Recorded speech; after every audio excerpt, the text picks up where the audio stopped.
This week, my memo is about courtesy, that age-old virtue of treating others with decency. For many residents of Mombasa, 20th October 2019 will be a memorable day.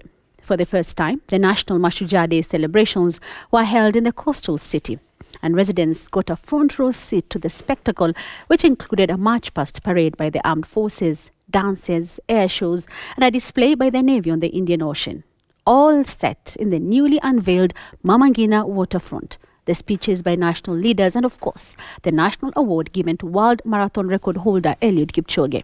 An amazing day.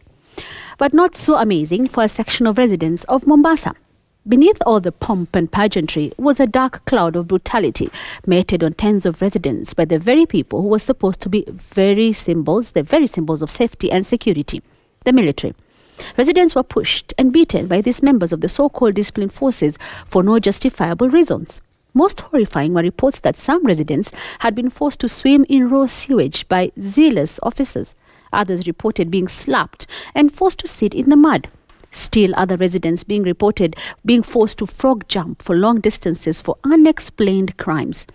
In fact, their own crime seems to have been that of attending this important national celebration.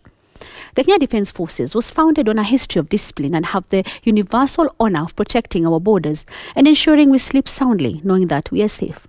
In fact, the main reason why the name was changed from Armed Forces to Defence Forces in the new constitution was to underscore their place in a free country, that of defending the civilian population, not as some kind of masters, but as true servants. Kenyan soldiers have earned respect worldwide, especially as peacekeeping forces in Somalia, Bosnia, East Timor, Liberia, Sierra Leone and Namibia, just to name a few. They have discharged their duties out there, on the most part, with distinction.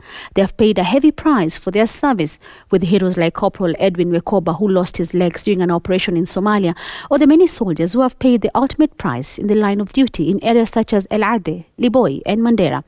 That is why KDF must get to the bottom of this barbarism that could irreparably taint its image. It is in order for security forces to patrol and keep the peace, especially during such national celebrations, especially with the ever-present threat of terror. But nothing, absolutely nothing, can ever justify the untold terror unleashed on unarmed residents of Mombasa last weekend, turning their raha into karaha. It is unacceptable, and it makes nonsense of the great sacrifices made on our behalf by disciplined forces who take their oath seriously and who serve with distinction both at home and abroad. And that's my memo.